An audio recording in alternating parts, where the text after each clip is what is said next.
سمعت عن رواية لعنة جو يا هند؟ طبعا. هو في حد ما سمعش عنها؟ وانتي بقى مصدقة ان اللي بيقراها بيموت؟ اكيد يا بنتي، صاحبة المكتبة وابنها ولاد الضباط والاطفال كلهم ماتوا بسببها. مش عارفة ليه مش دخل في دماغي الموضوع ده. المهم نسمع الكلام، ولو وقعت في ايدينا نسخة نسلمها للشرطة او نحرقها. طيب ولو قلتلك ان انا معايا نسخة؟ ايه؟ انت اتجننتي يا هبة، لازم تحرقيها فورا طبعا. الفضول هيموتني ونفسي اعرف هي بتحكي عن ايه.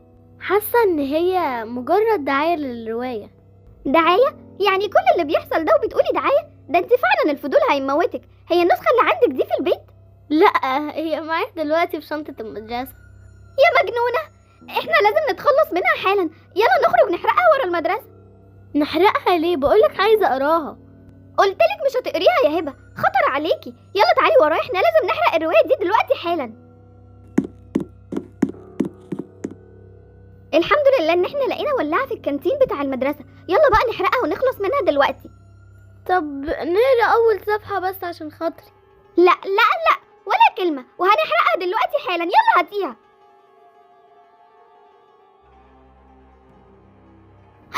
ايه ده؟ انت مين؟ اوف، زهقت من السؤال ده بقى. انت ازاي ظهرت فجأة كده؟ انا اقدر اعمل اي حاجة. هبة، يلا بينا نمشي من هنا يا هبة. ده شكله ولد مش طبيعي ومجنون. ولد؟ الولد ده هيخلص عليكوا دلوقتي. ليه؟ هو احنا عملنا لك ايه؟ مش كنتوا عايزين تحرقوني؟ نحرقك؟ ده احنا كنا عايزين نحرق رواية لعنة جو. انت مالك انت؟ ما انا جو. جو؟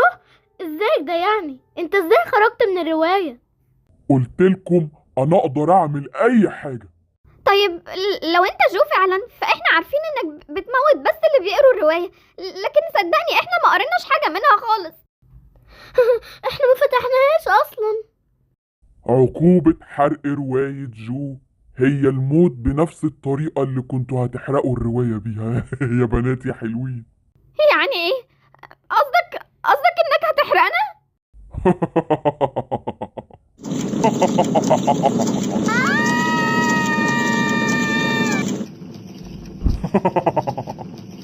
لعنة جو ملهاش نهاية مهما حاولتوا يا مدينة المثقفين.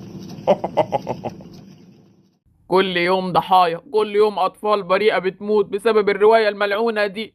أغبياء، سكان المدينة أغبياء. حذرناهم من قراية الرواية وبرضه مفيش فايدة، فضلهم بيموتوا.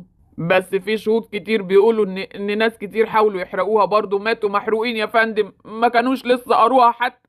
معنى كده إن إحنا قدام كيان شيطاني محدش يقدر عليه يا معتز. يعني خلاص بقى هنستسلم له يعني؟ لا يا فندم، أكيد مش هنستسلم. كل بيت في المدينة بقى له طار من الرواية دي، طار مع جو المجرم اللي موت عيالنا ومراتاتنا. وانا مش هتغمض لي عين الا لما اكتشف سر الرواية الملعونة دي واخلص المدينة كلها من شر جو.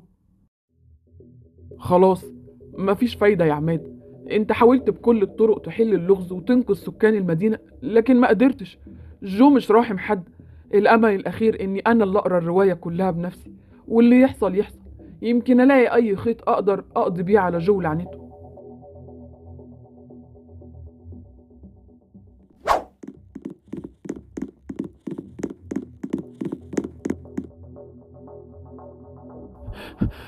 انا فين؟ هو مين الولد اللي بيجري ورايا ده؟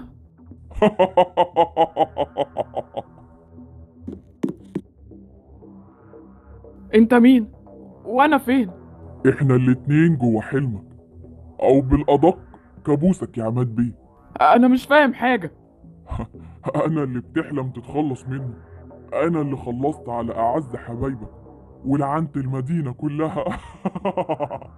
ها؟ انت انت جو؟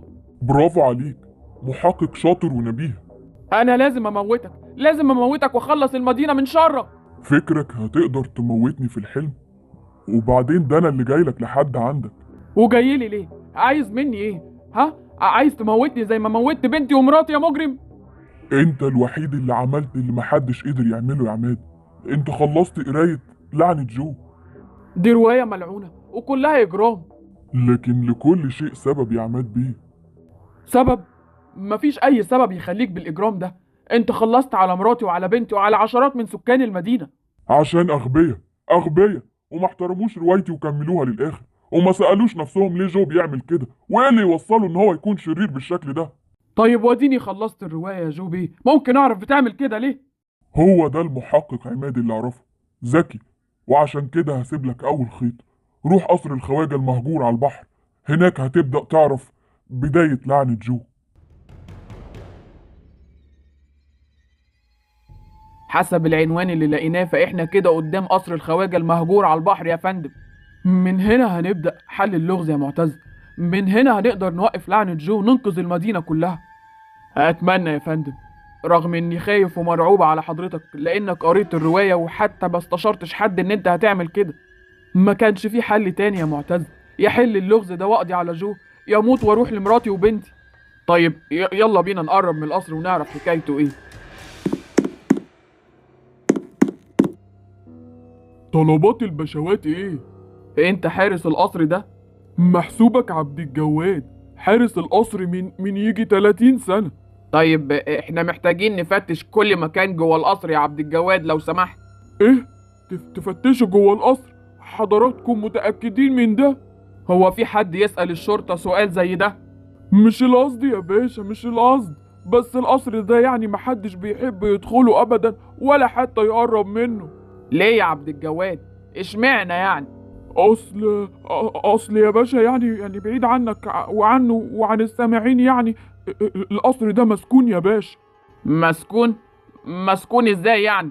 يعني في اللهم احفظنا عفاريت يا باشا، واللي بيدخل فيه ما بيخرجش خالص، وحتى لو خرج اللهم احفظنا يعني بيخرج عقله بيطير منه، بيبقى مجنون يا باشا. ها؟ بس احنا مصرين ندخل يا عبد الجواد، من فضلك افتح لنا القصر. براحتك يا باشا، براحتكم يا باشوات، الشعب في خدمة الشرطة، اتفضلوا تعالوا ورايا.